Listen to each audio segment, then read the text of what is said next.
Good morning, everybody, and welcome to today's meeting of the Corporate Governance Committee. As usual, this meeting is being broadcast live to the public. For those not able to watch live, the webcast will be recorded and made available for viewing on the County Council website after the meeting. We have received apologies from Mr. Orson, and thanks go to Mr. Harrison, who is here as his substitute. The first item on the agenda is the minutes from the last meeting. I propose that the minutes from the meeting held on the 22nd of September 2023 are taken as read, confirmed and signed. Is that agreed? Yep. Thank you. Question time. I have received no questions from members of the public. Questions asked by members understanding orders 7.3 and 7.5 have received no such questions. There are no urgent items. Declarations of interest in respect of items on the agenda. Do members have any declarations? No. One, Chairman. Thank you. No petitions have been received. Our first substantive item then is the Clinical Governance Annual Report, pages 9 to 28 on our agenda. We have with us Fiona Grant, Public Health Consultant, who has joined us to present the item. So welcome, Fiona, and once, please carry on as soon as you're ready to present the report. Thank you. Good morning. So the purpose of this report is to provide assurance to the committee around the county's clinical governance processes, that we have the appropriate and robust processes in place as a county council. So just in terms of background, the public health function of the council includes responsibility for a number of clinical services that Public Health commission. And these are services that were previously commissioned by the NHS, hence there's quite a lot of NHS clinical terminology included in the report because we're talking about clinical services. And as a council, because we are spending money from the public health grant to commission these clinical services, it's a requirement that we have a similar clinical governance process in place for the services that we commission as a council that would equally be in place within the NHS. So the paper provides information and assurance on the clinical governance arrangements that we have in place, and particularly there to ensure that services are of a high standard, that they are continuously improving, they're cost effective, they're safe, and they provide a good patient experience. And as such, clinical governance assurance necessitates quite regular and ad hoc, as well as ad hoc contract monitoring with specific focus on those clinical aspects that I will outline through this presentation. So just as a definition, the most common definition of clinical governance is it's a framework through which NHS organisations are accountable for continually improving the quality of their services and safeguarding high standards of care by creating an environment in which excellence in clinical care will flourish. So clinical governance in a nutshell refers to clinical services, so those delivered by doctors, nurses and allied health professionals.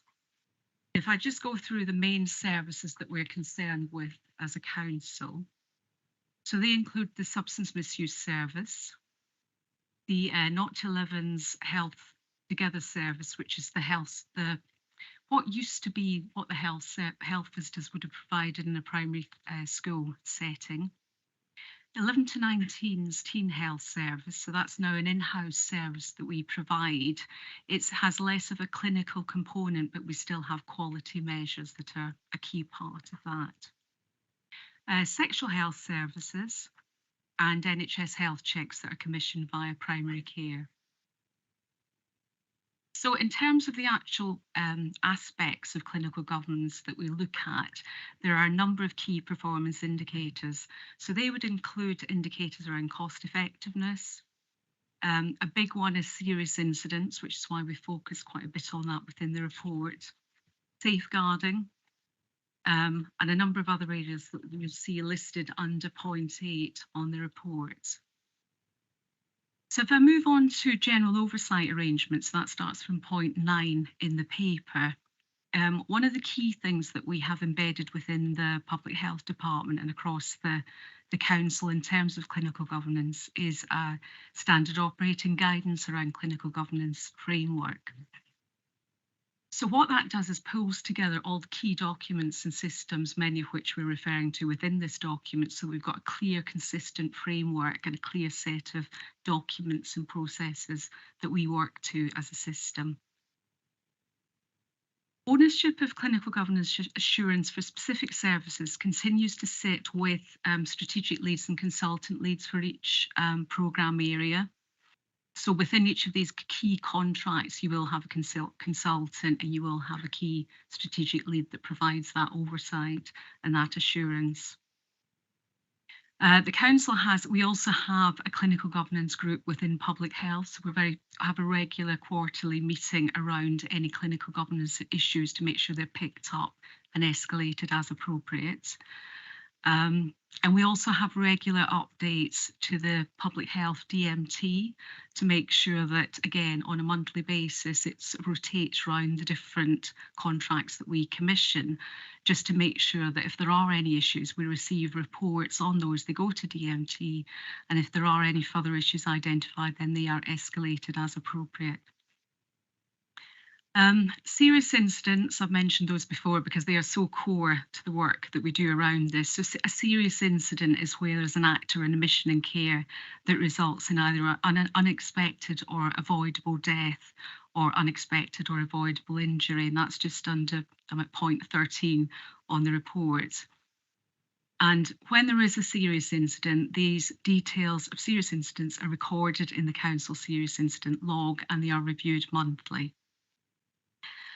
Serious incident trends or issues are also discussed at monthly quality and contract meetings held by commission service leads. So there's a very rigorous process around serious incidents that involves working very closely with NHS colleagues because obviously they are delivering those services and they're also accountable to other bodies that will be referred to in the report.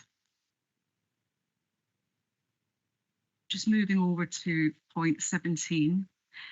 Another key component of the work we do is making sure that we complete regular quality assessments of services. So they often require not just desktop assessments of the performance of services in terms of quality, but also actually physically going out and visiting services to make sure that they are actually delivering in line with the expectations of contractual requirements, obviously specifically in relation to quality and clinical governance.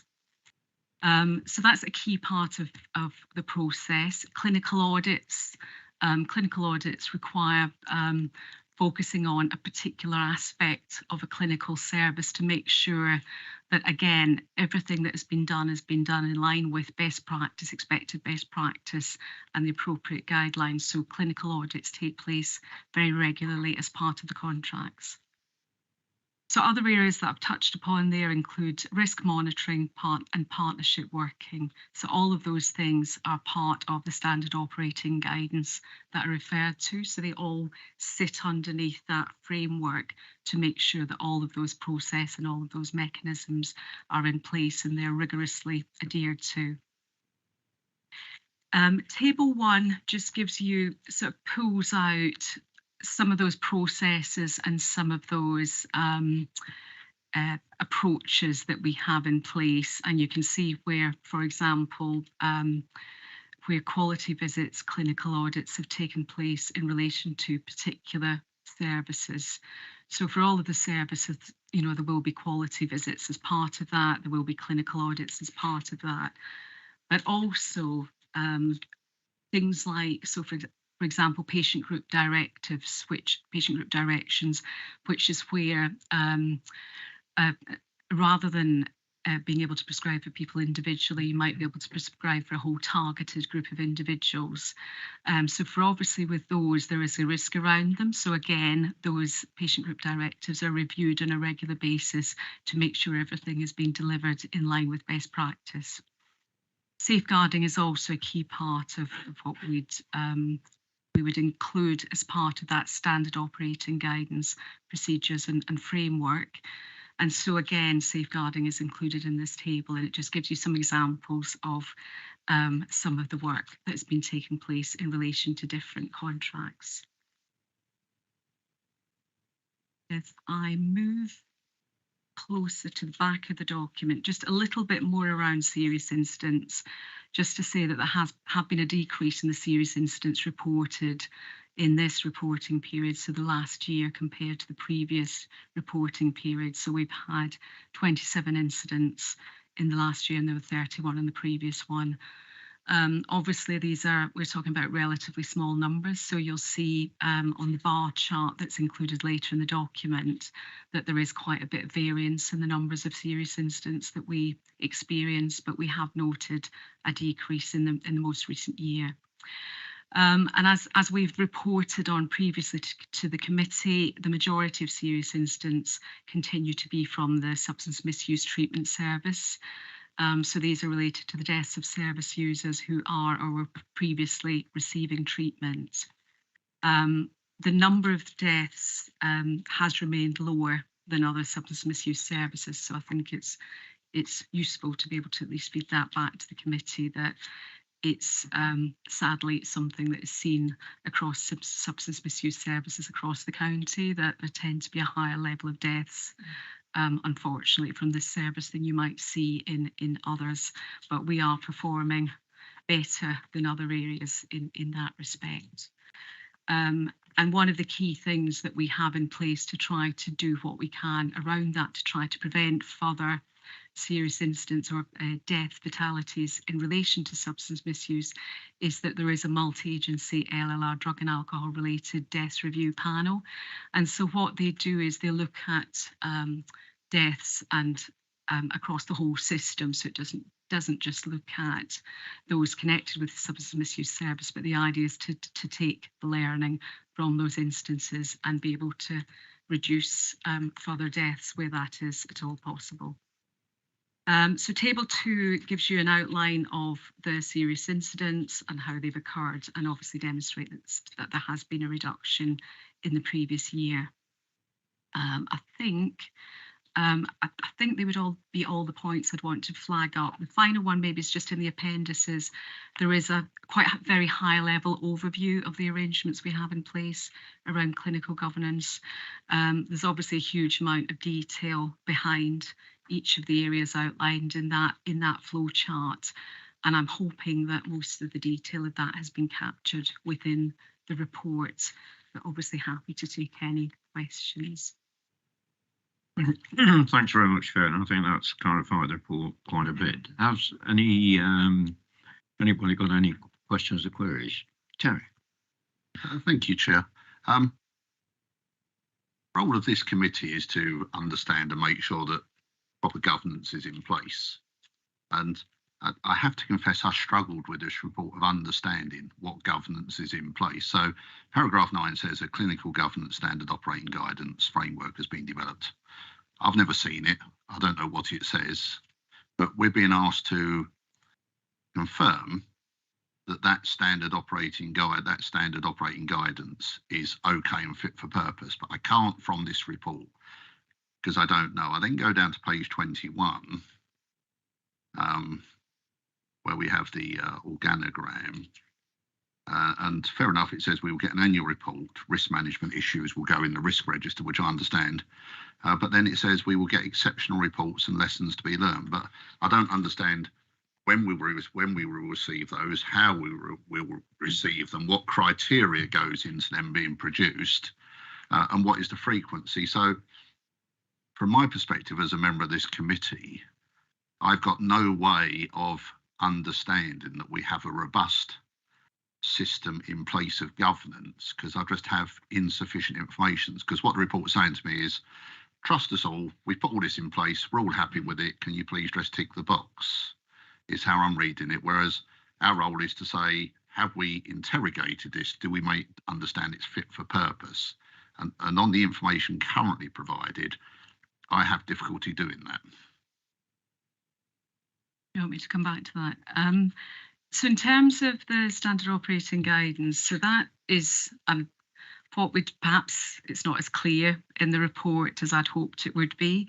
So the standard operating guidance framework includes all of those processes that I've talked about. So it includes what are processes around serious incidents reporting and managing, which we've sort of summarised in here, what our processes are around safeguarding, what our processes are around all those different elements that I've talked about there. So it spells it out so that at an operational level, when we're delivering those clinical governance systems, that we're very clear on the steps that we need to do to make sure that that assurance is in place. So, I mean, what we could do is in future provide a link so that the committee have access to that. But I suppose the reason we wouldn't have put it in before is it's quite a large document. It includes basically all the detail behind each of these sections that I've tried to summarise. But I'm happy to provide a link to that document in the future if you feel that actually seeing the document would be helpful. Thank you for that, and I think it would be useful. But I suppose I'm coming at it from the point of view, we're members of the council. We're challenged with ensuring that corporate guidance is in place. So I look at the organogram. It would also be useful to know what goes to the Health and Overview and Scrutiny Committee, what they then need to refer to corporate governance if they believe there's something that's of a governance issue rather than just the report they got. So I get no sense of how the procedure works.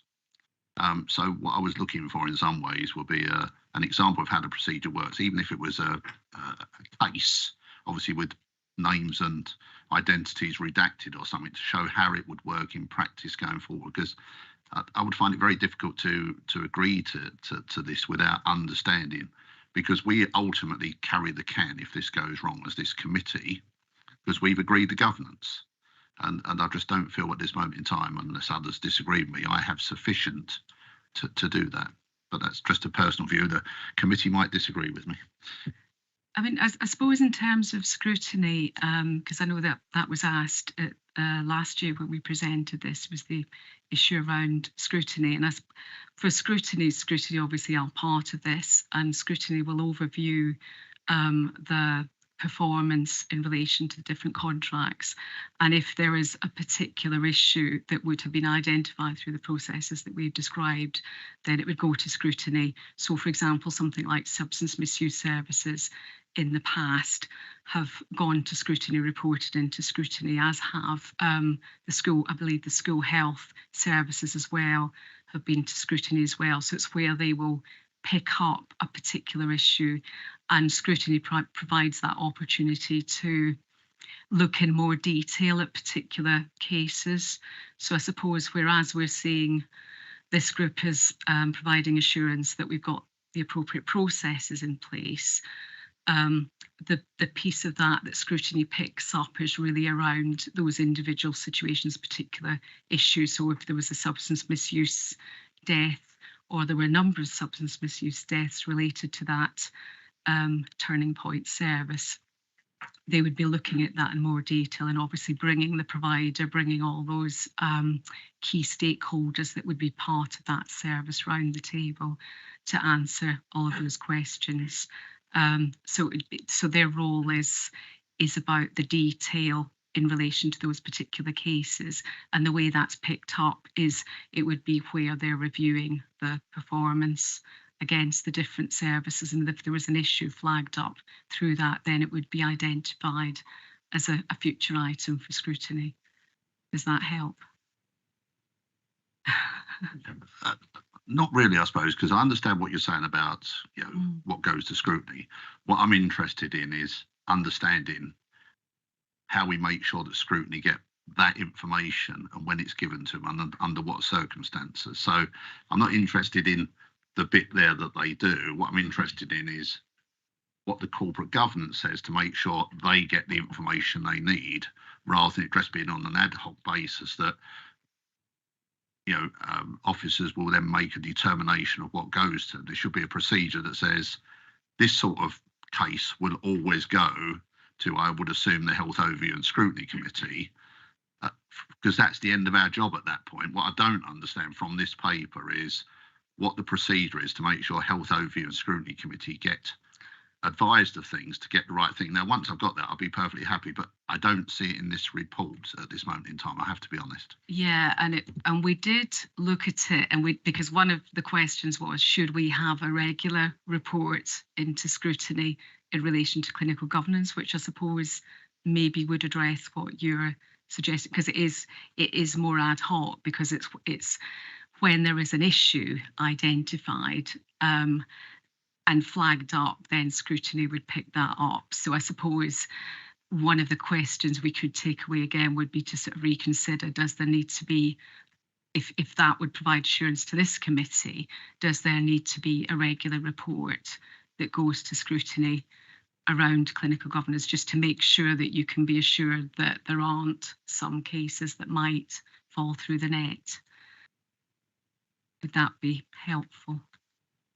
I mean, some sort of procedure guide is what I would expect to see in here, which I didn't sense from the documentation. I've no doubt it exists, but you know, for us as a committee to be able to sign it off, I just need to understand what that procedure is, what it looks like, how it works, because we need to check the robustness of the procedure, not the information in the documents. I think, sorry, Bill, you have a question? Yes. Yep. Okay. Thanks, yes. I'm interested in page 25 and page 10, NHS health checks. There's quite a bold statement there that people receive a health check in certain ages. Right? Now, what evidence is there of that? What percentage of people actually seen? It's a bold statement, but does it actually work? I've got no evidence to say it works or doesn't work. Personal experience is that I've never been called for a health check. I don't know if anybody else has, but you know, I might be the odd one out in all the country. But I'd like to know what percentage of people actually seen for a health check and what age. It's quite a broad age gap there. Okay, I'm past that now, but you know, it's just a bold statement. Do doctors actually do this? Yeah, so the Public Health Department commissions NHS health checks from primary care. So obviously there's, unfortunately, I'm not able to provide you with the detail of exactly what the uptake is, because my connection with this is around the clinical governance in respect of that service. I believe during COVID, the uptake of NHS health checks was not as good as we would have wanted. But since COVID, there has been work going on to try to improve that uptake. But yes, it is a process that should be in place, but it doesn't so much relate to the clinical governance aspects, because obviously this report and the work that I do is more concerned around making sure that those people delivering it are delivering it in line with best practice, and that it's safe, and all those other quality aspects are embedded into it. Just that prevention is better than cure, Chair. You know, pick these things up early, they can be dealt with. It's just a comment that, you know, perhaps look some table of how many people have actually, you know, what percentage of patients are actually seen in the Times per year, or some other guidance, because at the moment it's just a board statement that we can't prove it's right or wrong. Yep, I think we'll take all the comments on board, and maybe next time round we can have a little bit more assurance on the actual governance aspects, and as Mr. Richardson was saying. Neil. Thank you, Chair. Thank you very much for the report. It's clever.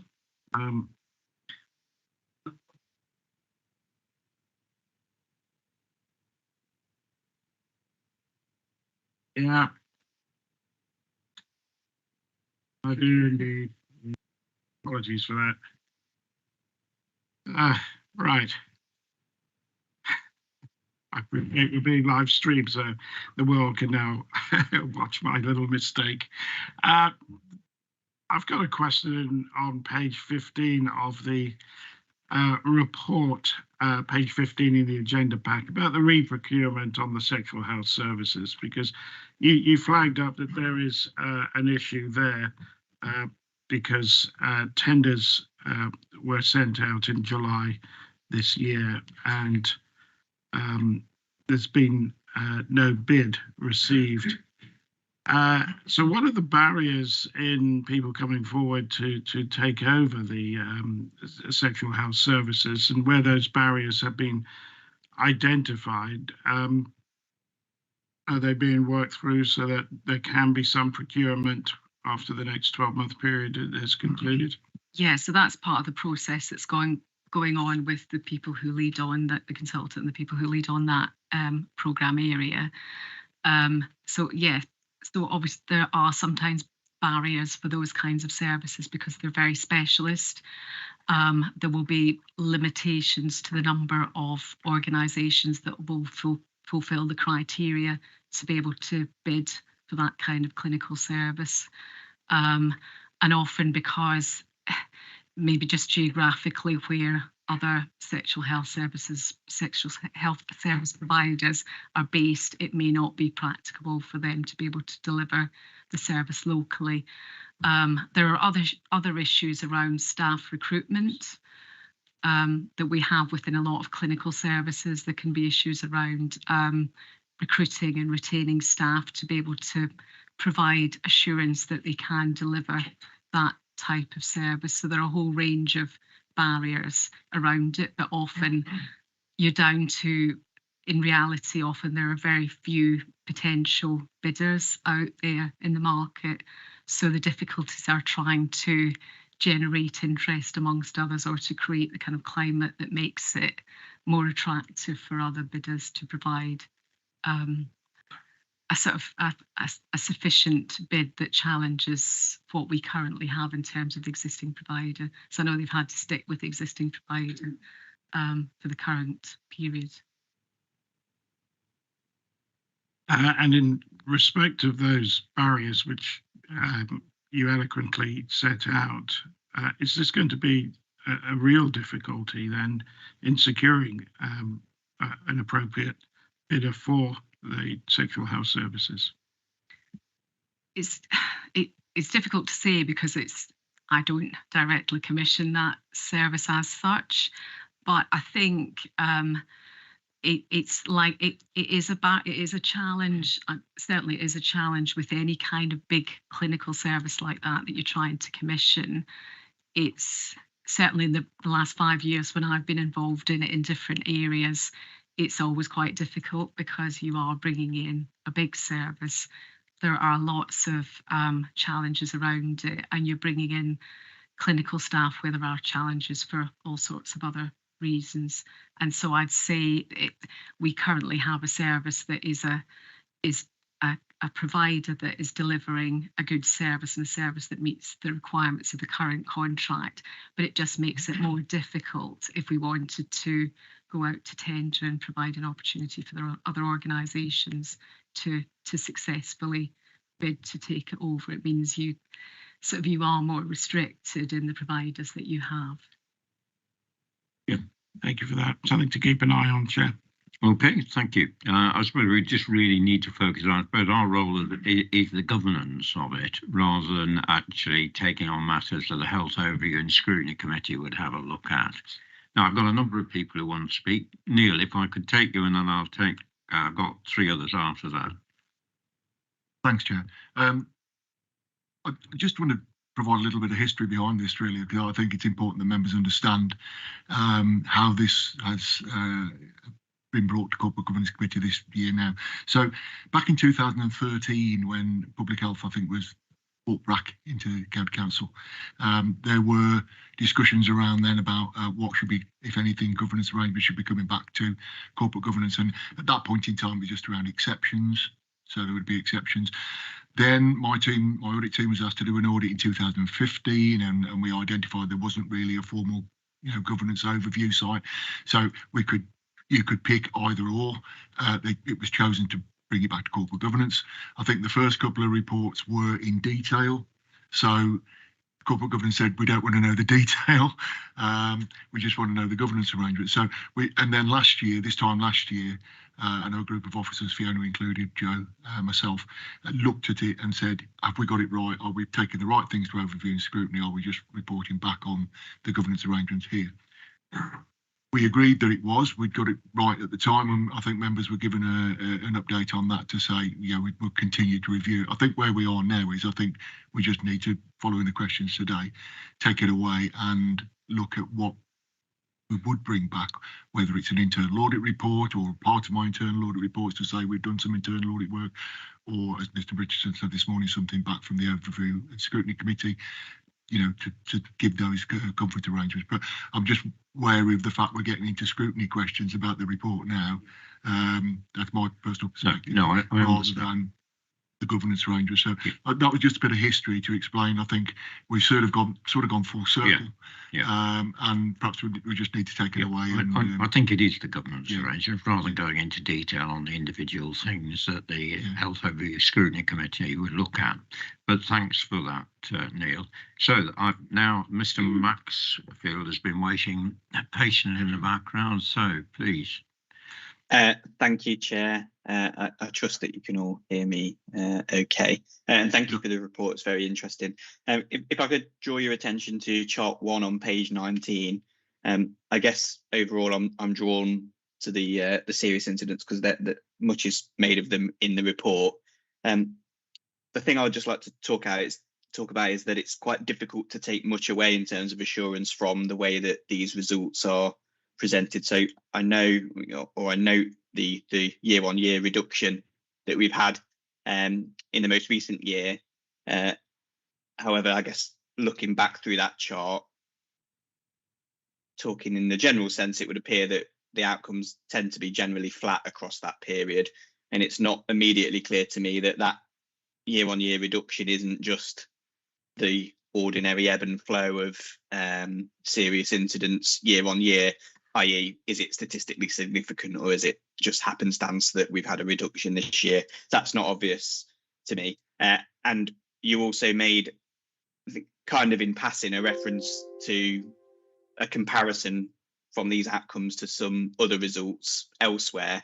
I suppose kind of like as a benchmark. And I think if we are going to benchmark, it would be good if those benchmarks are explicit in the report so that members are given the opportunity to consider those and look at them ahead of time. That would be really useful. Thank you, Mr. Maxfield. And now, Barry. Thank you, Chair. It actually follows on really from Terry and Neil. I picked up the same thing on page 15 on the sexual health thing. And it's very difficult probably for most of us to take our scrutiny hats off because we're all on scrutiny on different things. And when you pick something up in a report, it brings that. And I think when it comes back to what Terry says is that there is an issue there. And as you say, we're sticking with the current supplier, which makes you start to feel like, are we happy with what we've got? Why are we retendering?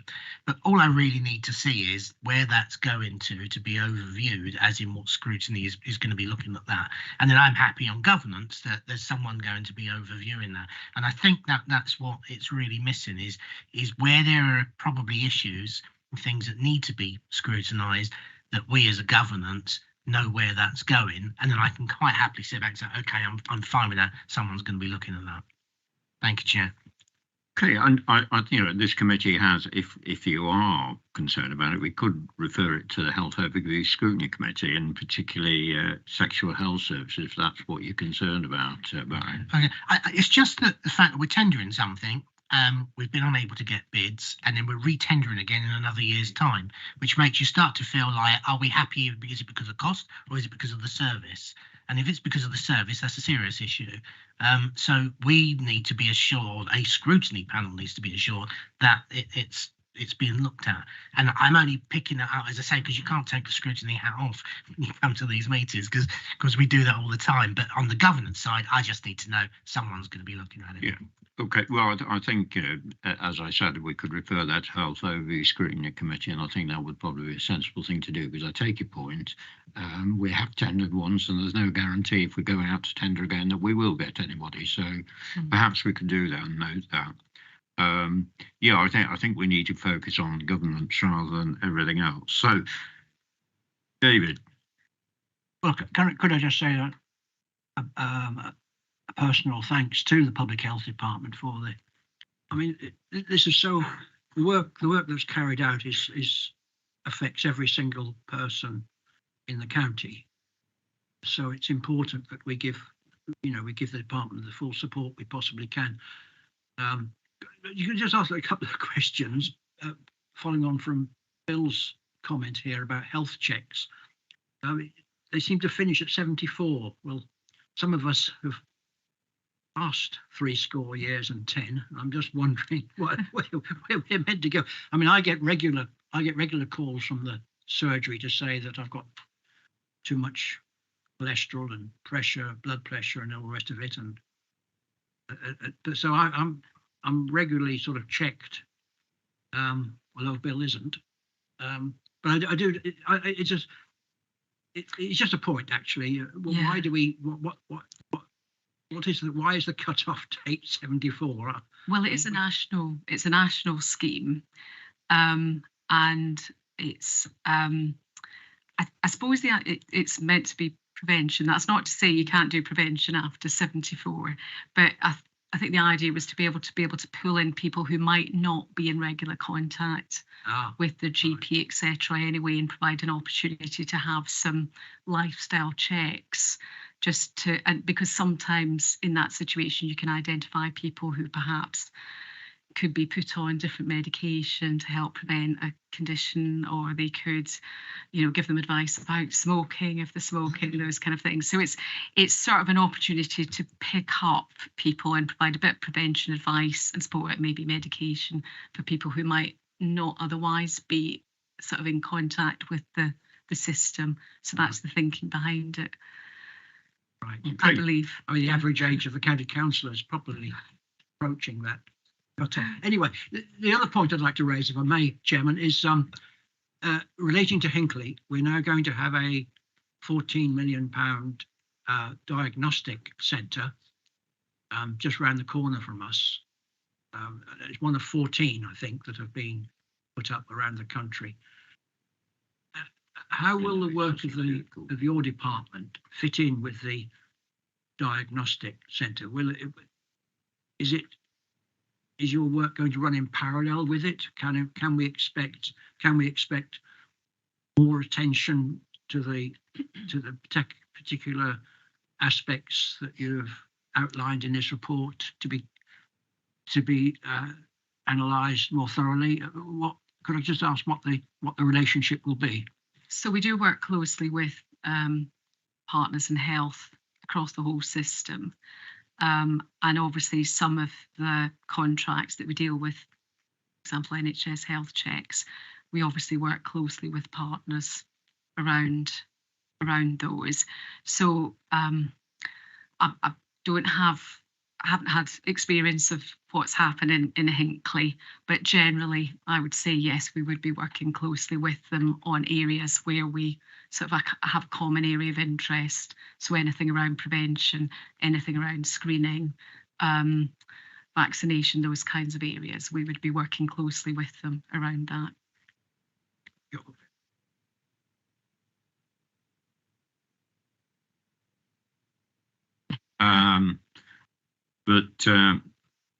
I just sort of come back. We're turning into Health Overview Scrutiny Committee. It is the governance arrangements that we're really interested in, and I think you've done a sterling job answering such a range of questions. Frankly, Fiona, it's not easy.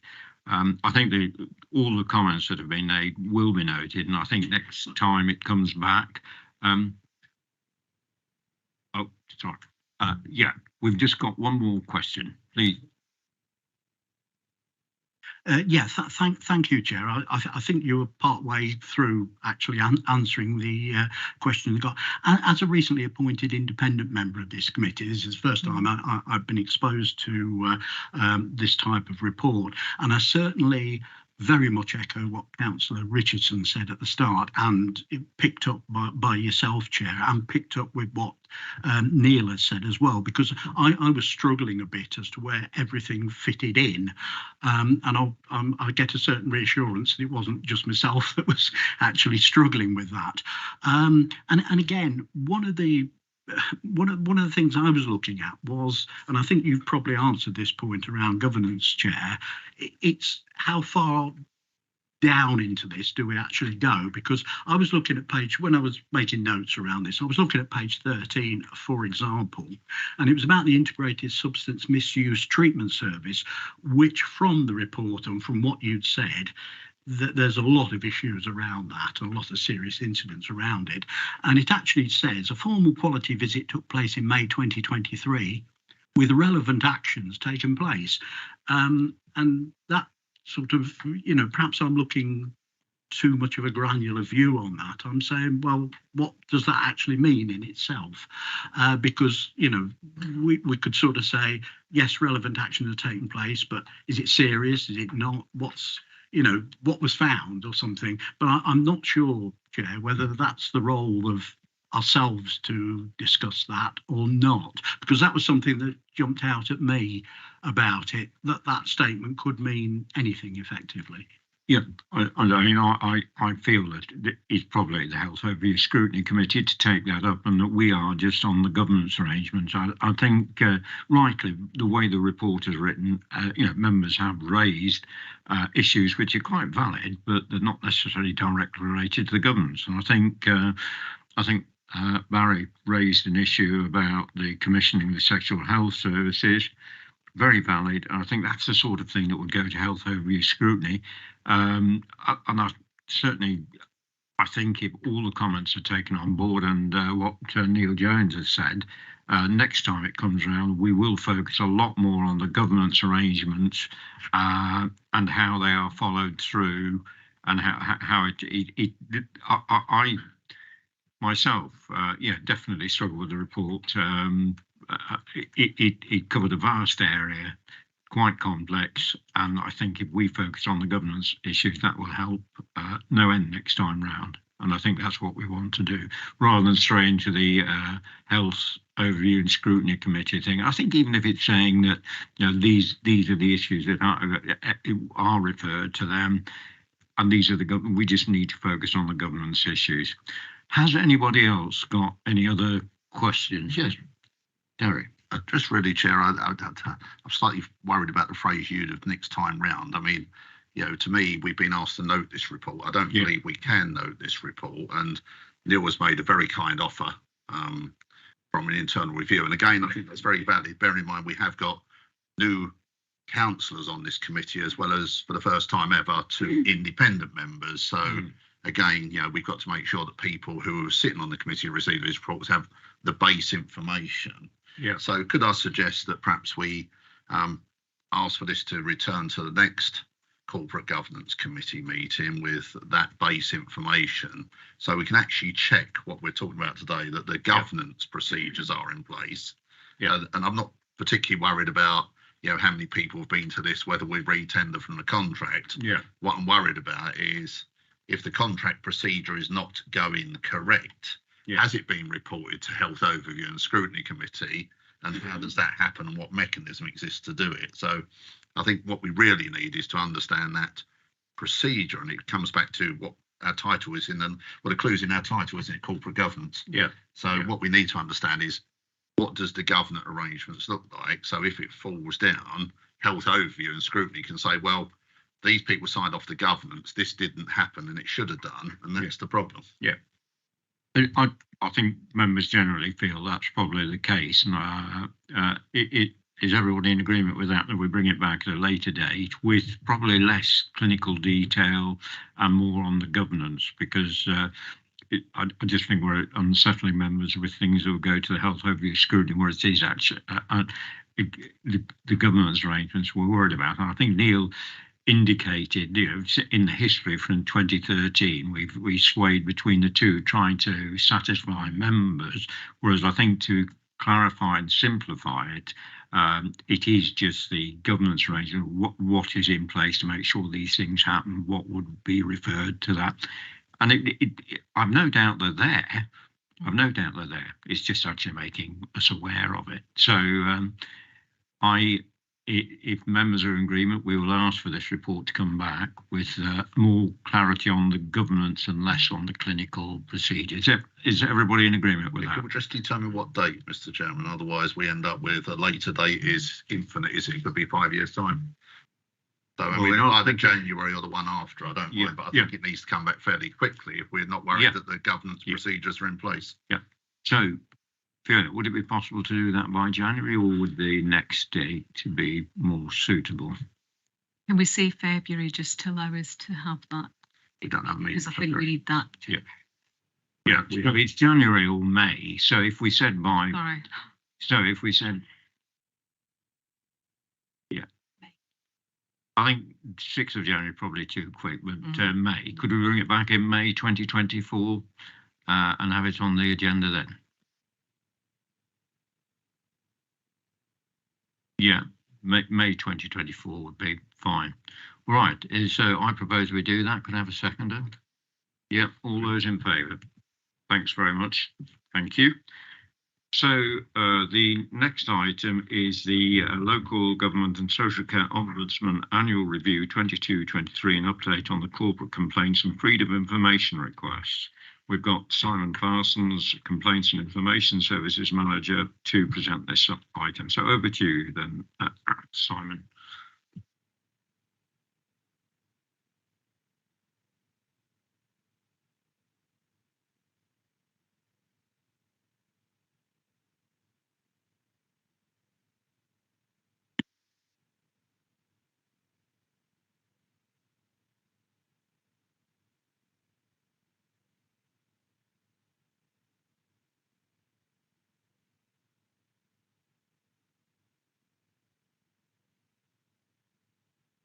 Sorry, I turned it off rather than on. It was, sorry, apologies for that.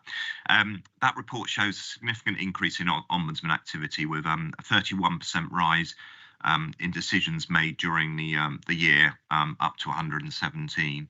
Now, some of that is inevitably driven by pressures on responding to complaints locally. And as the report will show, there was a significant increase in referrals that were deemed premature to the Ombudsman. Typically, that's where actions still haven't been concluded. So typically around where there's delay in widespread pressures, notably around SEN related things where the actual resolution is a placement being found and things like that. So although that volume's higher, it's worth noting on the positive side, the reduction in findings of fault came in at the second lowest of our statistically comparable neighbours at 71% and a significant 10% reduction on previous year. So there may be more going to the Ombudsman, but the findings of fault have reduced this year, which is a good thing. The Ombudsman issued 2 public reports issued during the year around adult social care and school transport, and both were considered by Cabinet as required by the legislation. What's clear in the Ombudsman's review letter is that SEN remains the area seeing the most complaint escalations, and that very much reflects the national challenges as articulated in their own annual report, which shows that being their largest area of casework. And indeed, that's the area where we're seeing the most financial redress payments made, with around 55,000 of the overall 70,000 in that sphere of SEM-related missed education alternative provision payments. The Ombudsman expectations are clear in that regard, that they will seek to apply the kind of relevant law and take a very black and white view around kind of those issues around the widespread challenges that are in that area. Turning to part 2, which is really an update on just general complaints activity. So the corporate complaints are subject to a report to the Scrutiny Commission each year, which consider this in detail, but very brief headline findings, again, mirroring the Ombudsman uptake in volume. There was a 28% overall increase during the year with 781 received. Again, higher uphold rates locally, with 51% upheld, and the biggest factor there is delay ones where it was where the you know, we have to accept that we were not as on top of or adhering to statutory timescales in a number of areas. Again, most of those challenges coming in the children's services areas, SEN, some issues in admissions and transport. It's a much more stable picture for the respective social care areas, which again each have annual reports going to the respective scrutiny overview committees. Turning to part 3 of the report, which is around our duties under the Freedom of Information and Environmental Information Regulations, just to update committee on volumes there. Again, there is a further increase in demand in terms of these requests, but a slower rise with a 6% increase. This report, really, the main things to say here, it shows overall good compliance rates with statutory timescales of the 20 working days, with 87% responded to within those appropriate limits. So in what can be quite complex areas of information requests, I can provide good assurance that we are, for the most part, meeting our statutory obligations there. There's also relatively low numbers of both internal views and even fewer escalations up to the Information Commissioner's offices around that. Fundamental to the principles that play in freedom of information work is the presumption in favour of transparency of information wherever possible, and the report will show good reassurance of our commitment to that, with 79% of those requests where we fully disclosed the information being sought. In the remaining cases, exemptions were applied, and the internal review and subsequent process and limited numbers going there provides good assurance of those decisions being made appropriately. I think that's the main things I'd want to highlight from this report, but very happy to take any questions. Thank you, Simon. So, have members got any questions or queries on this report? It's David. Member of the Highways and Transportation Scrutiny Committee. I obviously are focusing on the items, the top 5 issues, 4 of which relate to highways and transportation. We've all had lobbying letters about SEN assessment, and obviously these have now come through in the form of this report. Is there any action we should be taking from this committee to try to highlight our concerns about this? Or is it simply a case that because we are the lowest funded county in the country, it's inevitable that we are going to receive complaints in this area? I'd like some guidance as to what we should do with this information to try to take some action to alleviate the concerns that are obviously out there from people who are caught up with SEN and SEN school transport. I'll let Simon answer that, but I mean, there is work that goes on at special educational needs, adults and communities. They're making strident efforts to try and do it. I don't think we can hide behind the fact that we are the lowest funded council. But again, it's the governments that we're really interested in. And I think adults and communities will take up. In fact, they already have an EHCP plans and everything else. We are aware there's a problem. What action are they taking? Well, again, the scrutiny commissions will go through that, and progress is being made. But with the demand going up, it's an ever increase. It's really difficult to keep going. But nevertheless, we are keeping going. We're doing the best we possibly can. There is no easy answer. But I take very much your point, David. We have a report on that aspect, and it would, what I'd like to see one as a spokesman for highways and transportation. I'd like to have something. I would think that would go to the Scrutiny Commission rather than this Corporate Governance Committee. I think that would go there. I think we could highlight it to the Highways Scrutiny Commission, but I don't think it's something to come back here. It's got to go back there. Okay, right. Neil. Thank you, Chair, and thank you for the report. I'm particularly interested in the freedom of information aspect within the report. Straightforward question. Each request that is dealt with, and there's a number of people that have been refused, other than the standard acknowledgement that is issued, can you give an assurance that every person that submits a freedom of information request does get a proper response, even if that response is to say we're refusing the request because of these particular reasons? And secondly, you've listed the number of freedom of information requests that come in. Is it possible to indicate whether or not there are the same individual that is doing a number of requests? So, in other words, 783 freedom of information requests from, for argument's sake, 720 individuals. So that if it's possible that we can identify whether there is a particular individual that is making repeat requests and perhaps examining the reasons why a number of freedom of information requests are coming in from a named individual. So, sorry, I'll ask you, Gavin, do you have that? I mean, that sounds vexatious to me. If there was just continual requests from the same individual, and do you have the ability to decline those?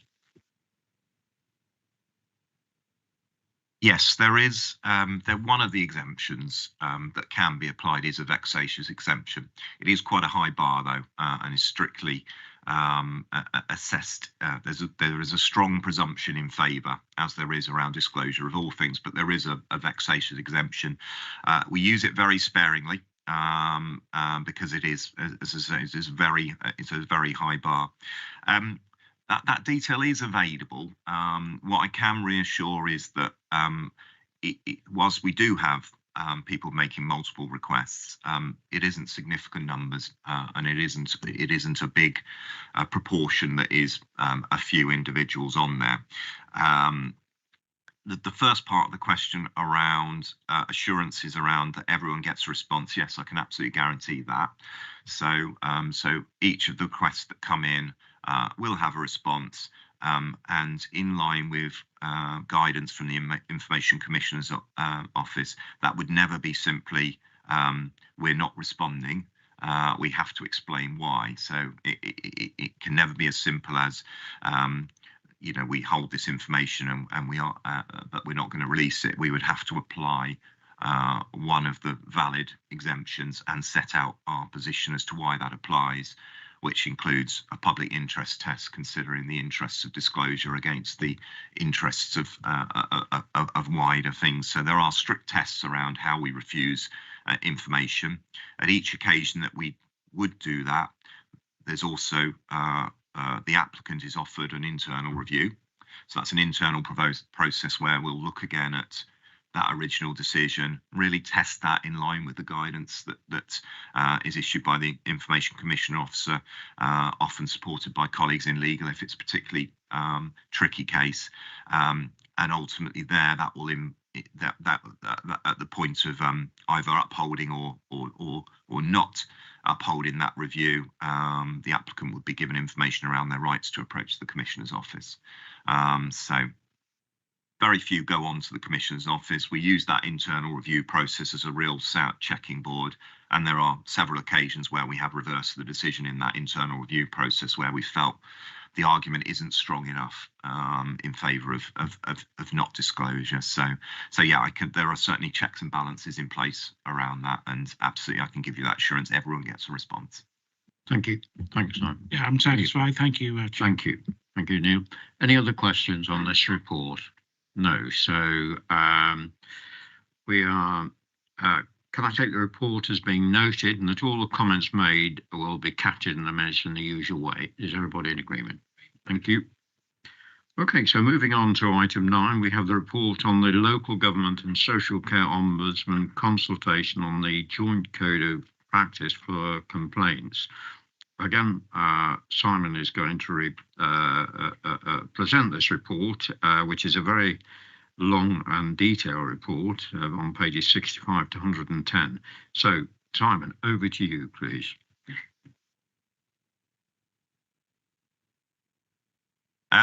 So this report, the purpose of this report is really twofold. It's both to approve a proposed response to a current consultation exercise, which closes in the next week or so, being undertaken by the Local Government and Social Care Ombudsman on introducing a proposed joint handling code for complaints. And to update the committee on the likely implications and developments required to ensure compliance with the code should it be released. So the background context of this is the Ombudsman is working in partnership with the Housing Ombudsman to develop a standard single model of complaint handling. And this is intended to apply to all complaints that aren't already covered by a statutory procedure. So essentially that's everything that isn't social care. So social care, both adults and children's, are already subject to statutory complaints regulations.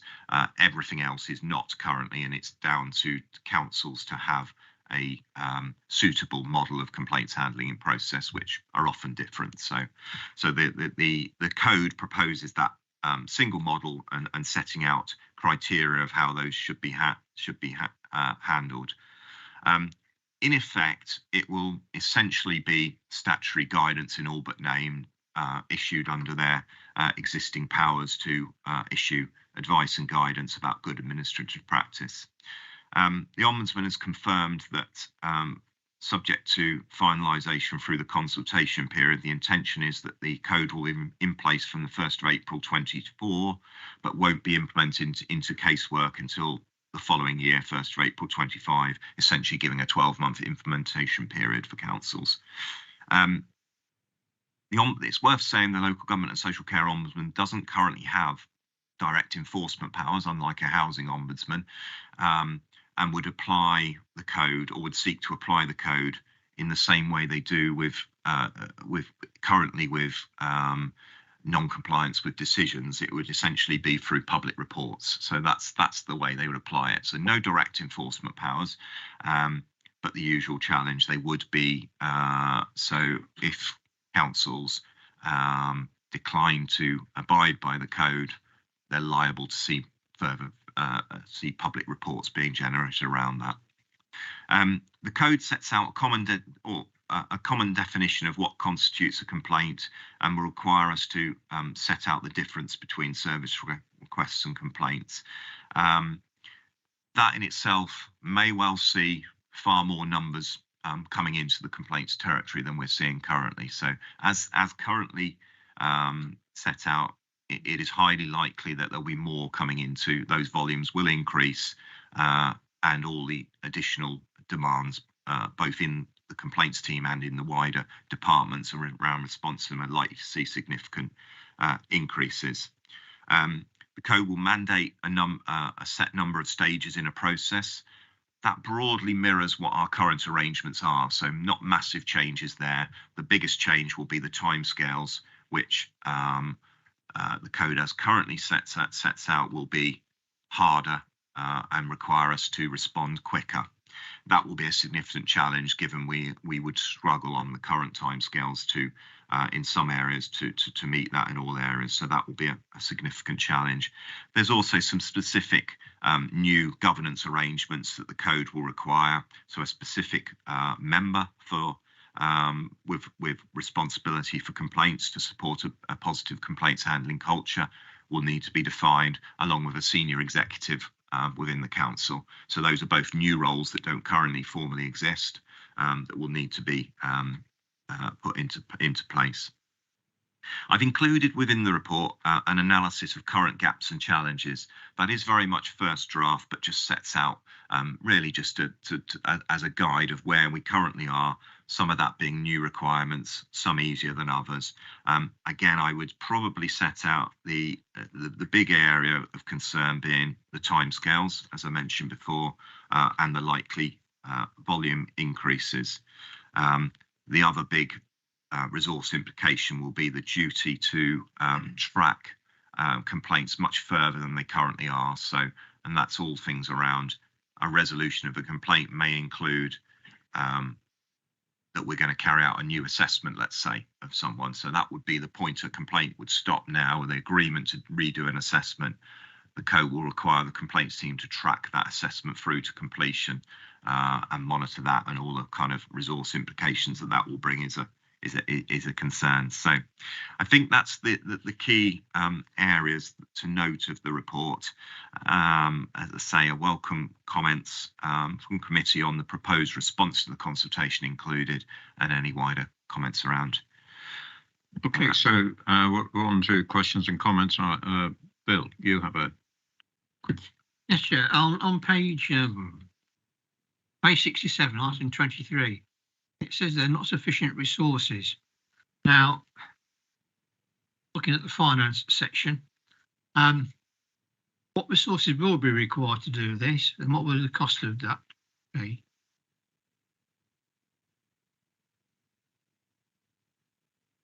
I think probably can't answer that today. The detail will probably need to work through, and I'm also conscious, obviously, until consultations finalised, there may be changes still to what that looks like. So, for example, there will be a groundswell of feedback, I've no doubt, around some of the challenges that councils will be facing of this. That may see some changes to possibly to timescales and things like that. So until we've got that, it'll be difficult to baseline exactly what that looks like.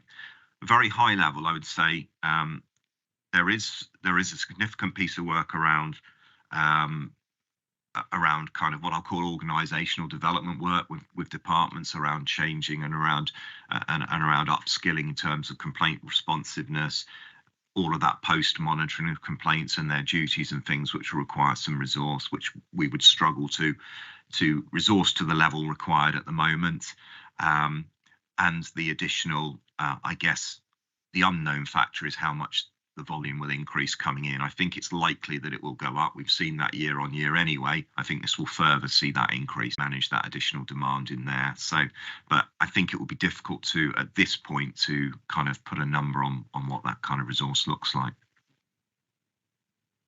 Derek, do you have a question? Just a couple of observations almost. I mean, I understand it's a joint code and clearly housing won't apply to us. But I think it might be worth making that clear in our response, because I don't think sometimes they understand in two-tier areas how arrangements work. So I think it would be worth focusing on that. And on the specific point you mentioned, which is covered in paragraph 17, about the governing body,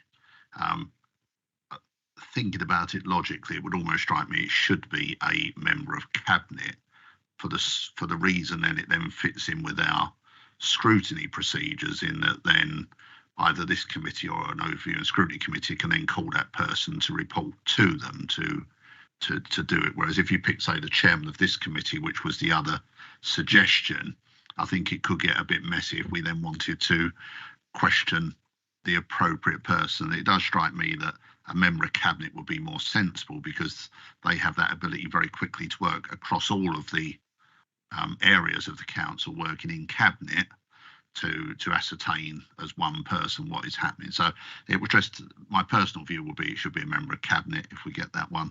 And I certainly would make the point a bit more forcefully to them about the impact that this is likely to have on staff time and costs going forward, because I'm totally happy with the response. I just wonder if it could be a bit more forceful on those aspects to ensure they really do understand that this is going to generate an industry, if we're not careful, that people will jump on Some residents will see it as a cash cow bandwagon if we're not careful. And I just think we need to be as forceful as we feel we can on, but perfectly happy with the response you drafted, Simon. I just think, if you feel you want a bit more latitude with member support to be a bit more forceful, I would happily give it to you. David. Yes, picking up that point, sometimes I do wonder whether what the government really is thinking about, because what's the point of, for example, complaining to about an officer in Birmingham who's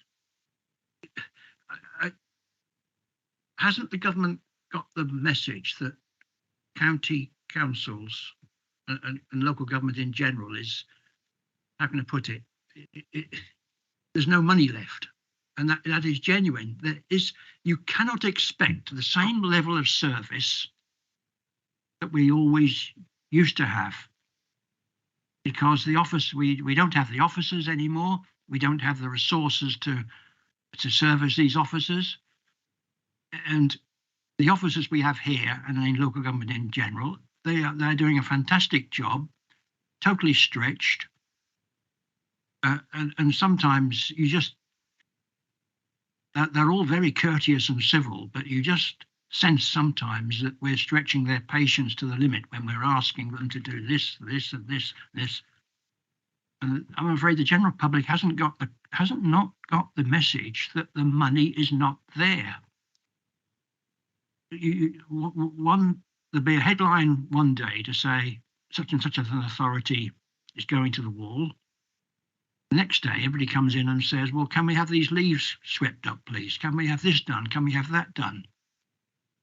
And for example, at Hinckley, just a little time ago, every single planning officer left to go into the private sector. How you actually run a planning department without any officers, I don't know. And I think probably the same thing is replicated throughout. But all the time, the government is putting more and more pressure on us to answer, in this case, complaints, and yet we haven't got the resources to do the work that we really want to see done. So it's just an observation. I'm with Terry on this one. Yes, Lauren, please. I think you make a very interesting point, and I'll just respond to it in this way. This initiative is not driven by the government; it's driven by the local and social care ombudsman. But what I would say is we've just had a new ombudsman appointed, and in one of their opening gambits, I think Simon will confirm, they've made it very plain that they don't regard a lack of resources as an excuse.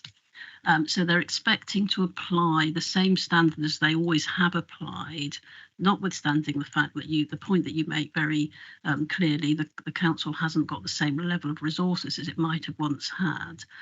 Unfortunately, that sort of lack of awareness doesn't seem to have reached the local government social care ombudsman in the way in which they're approaching the task. So I think we just have to keep in mind, where they're coming from with this, but it doesn't sort of match what we might expect to hear, I think, bearing in mind the sort of well-publicised local government financial position, as you've outlined. Thank you for that, Lauren. It almost seems a failure of recognition by the Ombudsman, ordering the she to go back. It's just not possible. My own personal view was this. I'm very much in favour of a robust complaints procedure, which I believe we have now. But within the report, it actually speaks of the more complaints you get, the better complaint procedure you've got. Well, and that just seems really very, very strange. I mean, I'm very much in favour of a robust complaint procedure, but this seems to be we have now going to have to set up a department for complaints, and then and even an expression of mild dissatisfaction then has to be treated as a complaint. There has to be some realism, and I think within the response, I would echo Mr. Richardson's point. We need to be fairly clear that saying that every car in the car park has got to be clean isn't going to make that happen. All right. Have we got any other questions or queries? Yeah. Mr. Bolton. Thanks, Chair. Yes. At the end of the day, if the council disagrees with Ombudsman's recommendation, they could take us to judicial review, I assume, and we could take them to judicial review. It works both ways, doesn't it? Yes, so in theory, they could judicial review us. I think that's extremely unlikely. I've never known an ombudsman do that. More likely, they just issue a public report, significant sort of media campaign or media release from the local government social care ombudsman if they want to make their point. We could judicially review them. We've considered that in the past. But ultimately, most often it's the publicity and the reputational issue that is most problematic to manage. Thank you. So, I mean, this is a consultation, and I just hope that the responses are listened to and acted on, because I'm sure the councils feel exactly the same. Has anybody got any other questions or queries? I think it's been made fairly clear what the thoughts are. So we're asked to note the report, and we're also asked to agree the council's response to the consultation. I happen to move this recommendation. Can I have a seconder? Thank you, Terry. Is everybody in favour? Thanks very much. So the next item is item 10, revised protocol on member officer relations. Lauren Haslam, Director of Law and Governance, and the council's monitor officer is here to present the report. So over to you, Lauren. Thank you, Chair. Hopefully a short and non-controversial report, I hope.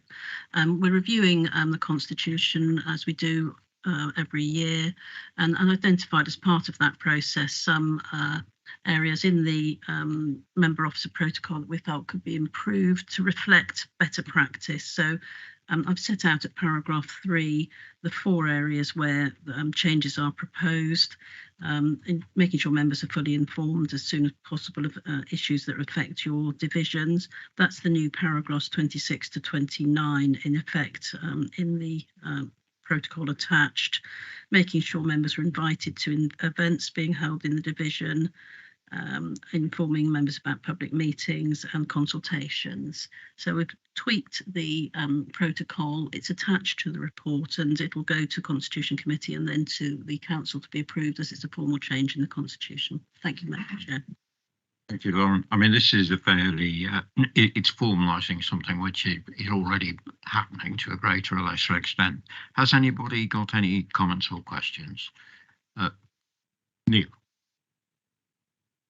Thank you, Chairman. Other than to say that I very much welcome the proposed changes, and as you say, a lot of it is happening already in practice, but it's nice to see that it will be formally endorsed in the revised code of conduct between members and officers. So thank you. Thank you. Terry. Perfectly happy with the suggestions and the remit going forward.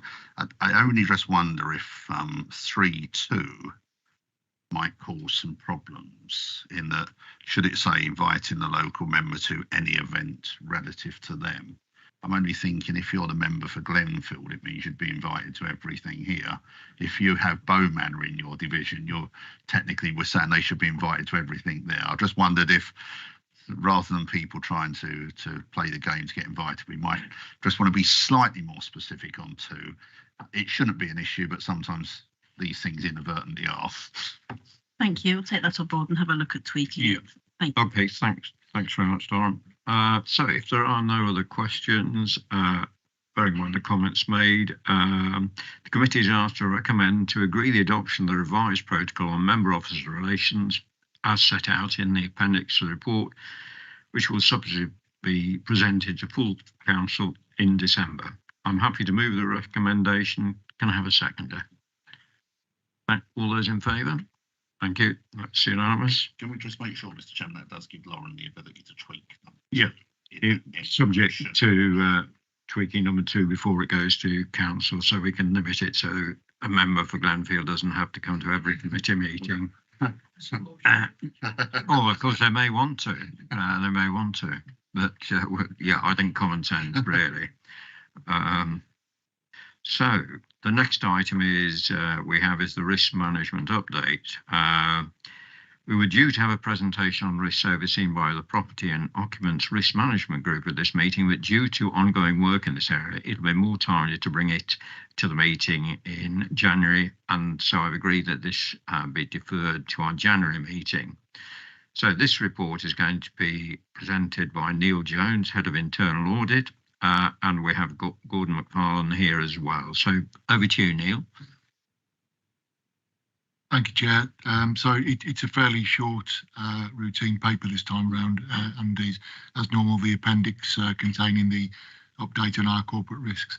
So I'll just briefly go through the cover report, and paragraph 6 explains there's been some movements in risks this time. Nothing new added, nothing removed, but we have amended 5 risk descriptions after review. Chair's just mentioned about the property risk presentation, so we'll bring that in January. The reasons are explained in paragraph 7.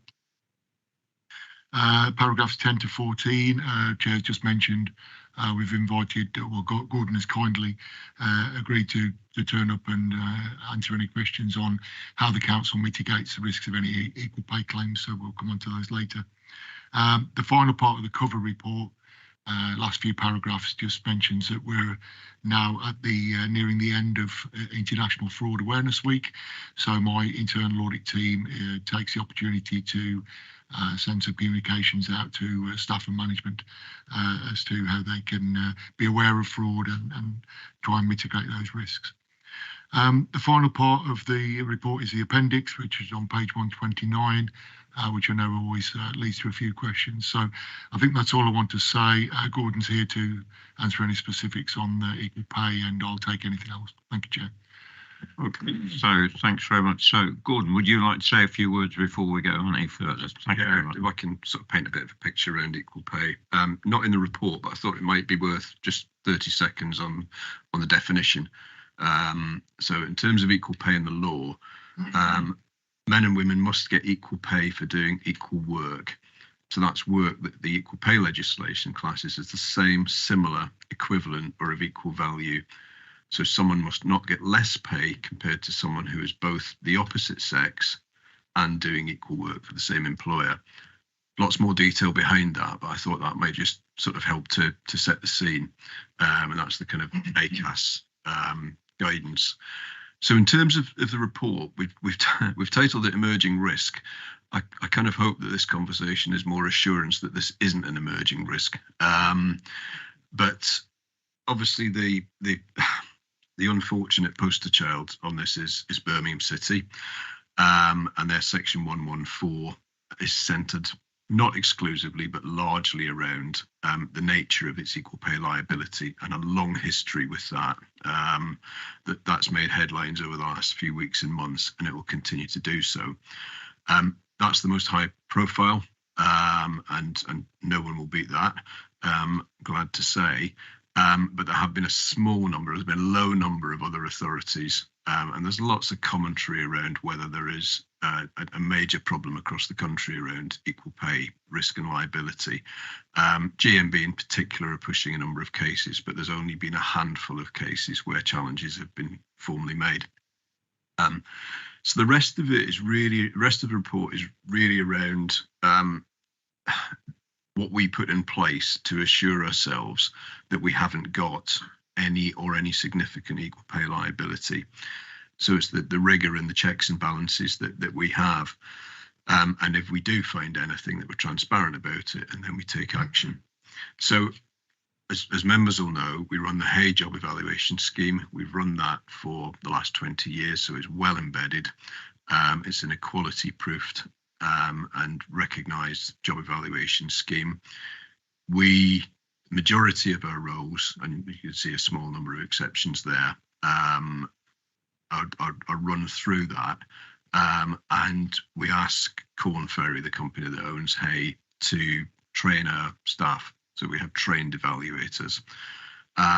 We have appeals processes, moderation processes, and when anybody evaluates a job, we ask that they look across at other potential comparable posts. So they're not just looking at a role in isolation and evaluating that, they're looking across and kind of doing that sort of weighing up and measuring, if you like. Another important element is that we carry out equal pay audits every 3 years, and we use a consistent methodology around that. We're at the moment gathering data in preparation for the next equal pay audit. We'll be able to report on that, and that will go through to Employment Committee in the spring. And given the backdrop and the headlines, what we're proposing this time is to put a few extra checks and balances in place. So we will extract some roles, some samples of jobs which are predominantly either females, predominantly either males, where there's a potential comparison, and we'll reevaluate those. So we'll sort thumb them against the job evaluation scheme to make sure that we haven't had any drift or changes. Those are typically at the lower end of the pay scales. If you think about high wage roles versus home care roles, for example, predominantly male versus predominantly female, and to make sure that we're not missing any potential liability. So it's an extra sort of belt and braces. The other bit I just wanted to touch on is, again, another headline that's come out of Birmingham is this concept of an adopted practice which has been termed task and finish. So I could be on shift for 8 hours, paid 8 hours, rotated shift. If I finish early, I can go off. If my colleague doesn't, they do their 8 hours. If we aggregate my hourly rate based on 7 hours, 7.5 hours, whenever I finish, it's higher. Now that practice, we understand, again, we see the headlines in Birmingham, was widespread. They knew about it, it hadn't been stopped.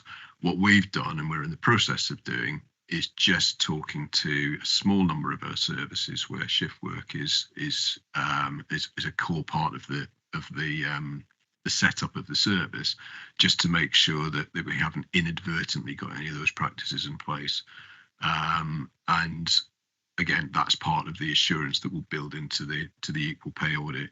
So my summary, subject to all that, in paragraph 14, is that we do have a level of confidence, need to give you a level of confidence that we don't have any significant equal pay risks. We may have something around the edges because there are, in terms of what's included in terms of the pay and contractual elements that are included in an equal pay calculation, if you like. They would include basic salary, pension, working hours, overtime, redundancy, sick pay, etc. So there's a whole range of things that we need to consider in terms of the package, but I'm confident that we operate our systems in a fair and equitable way, and that puts us in a much better position, and that's in line with the majority of the authorities up and down the country.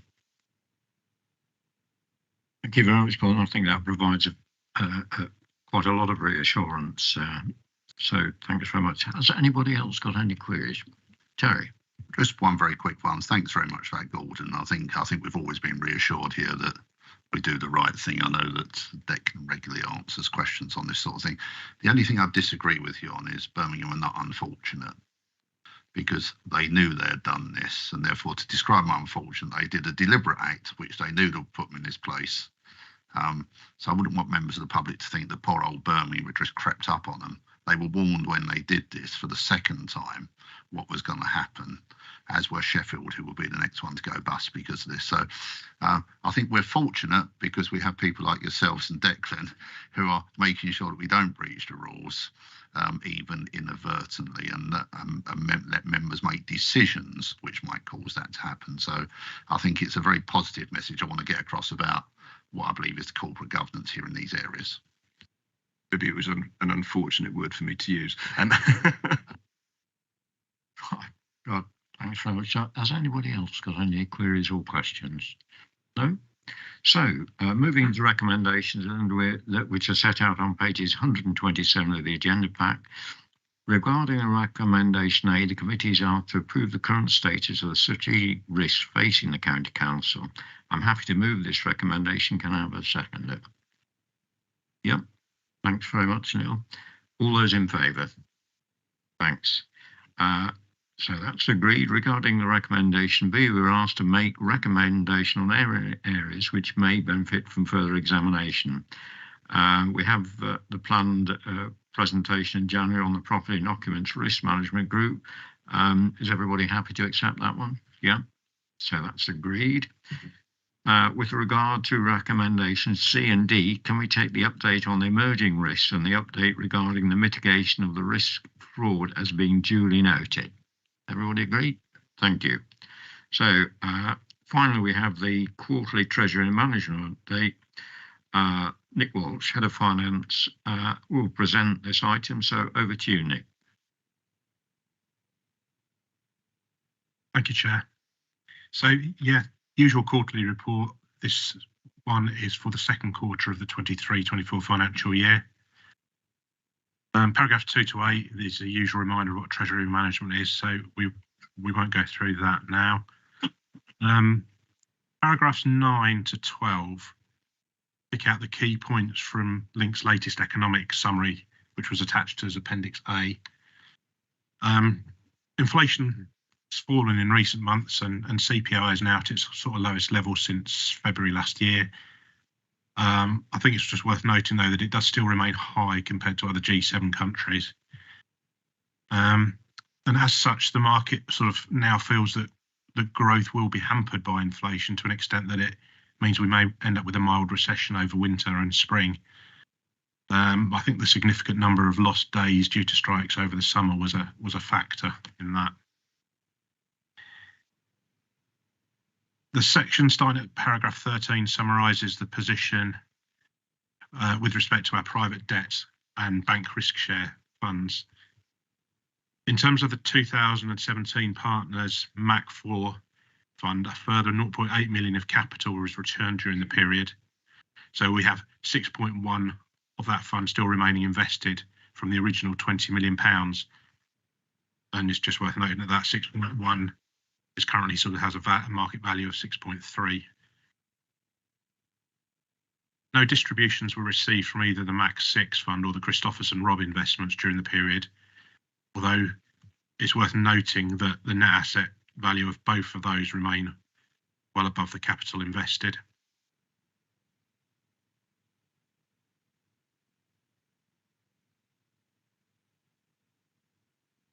This is just frozen.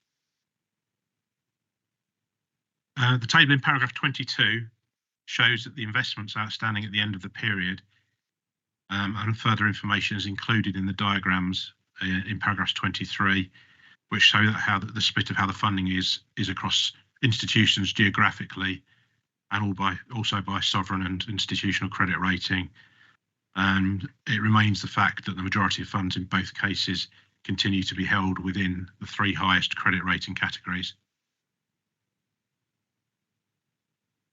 Moving on to paragraph 25, you'll see that the average weighted APR on the investment portfolio increased from 4.86% to 5.39% in that quarter. And sort of this increase continues to align with the Bank of England base rate position. Paragraph 26 confirms that, again, during the period, no loans were made to institutions that subsequently breached our counterparty list during that period. Moving on to the section from paragraph 27 onwards, this gives details on the further long-term debt repayment that's been undertaken during this quarter. You may recall at the last meeting I explained that with interest rates being as high as they were, market conditions became favourable for us to repay an element of long-term debt. And this continued into the last quarter, and the opportunity was taken to repay a further 29.8 million of debt. That takes the total over the 2 quarters to 42.1 million. The table in paragraph 28 shows the details of the repayments made in quarter 2, and then the table in paragraph 30 summarises the total repayment over the 2 quarters. The repayments made have balanced high interest rate debt, which incurs a premium to repay, with lower interest rate debt, for which there's a discount. Overall, the premiums and discounts have more or less balanced out over the total amount that's been repaid. So we know how much interest we will save as a result of the repayment, but with reduced cash balances, we do take a hit on what interest can be achieved on investments going forwards. This is obviously much more difficult to quantify as it depends on what happens to interest rates and hence achievable interest rates over the remaining life of the loans. We've tried to estimate this in paragraph 31.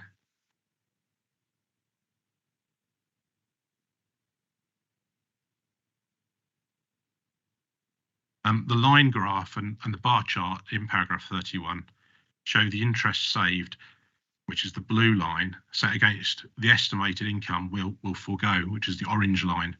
And then the grey line shows the estimated net benefit. But, you know, I should emphasise it is estimated because it is very much dependent on what actually happens to interest rates as we move forward over that period.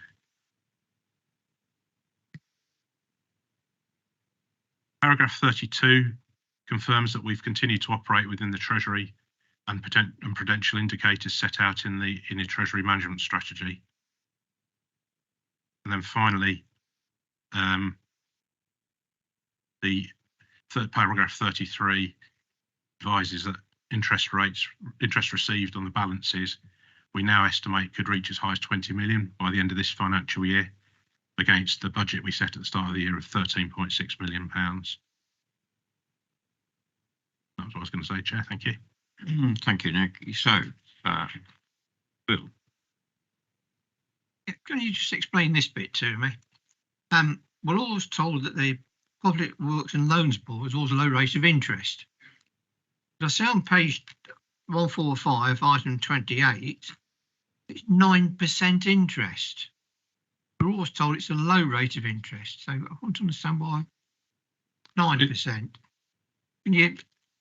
Well, obviously that loan was taken out many years ago. Yeah, it was in 1987. Exactly, and at that time, 9% would have been low relative to the prevailing interest rate at the time, when they were probably up at, you know, you could hit 15%, weren't they? But it's on to 2043. Yeah, well, it was a loan that was taken out over 40, 50 years, whatever at the time. So, okay. Yeah, we have repaid some of that off. Yeah. Yeah. And obviously there was a sort of significant premium to be paid in doing that, but it was by far reduced from, you know, what it would have been if we looked to repay it, say, a year ago. So. But it's still going to 2043, is it? Well, not the period still is 2043, or is it reduced? We've got the remaining balance on those loans will carry on until 43, but we've obviously paid off some of it, so there's less outstanding of the balance now of the premium. Okay, right.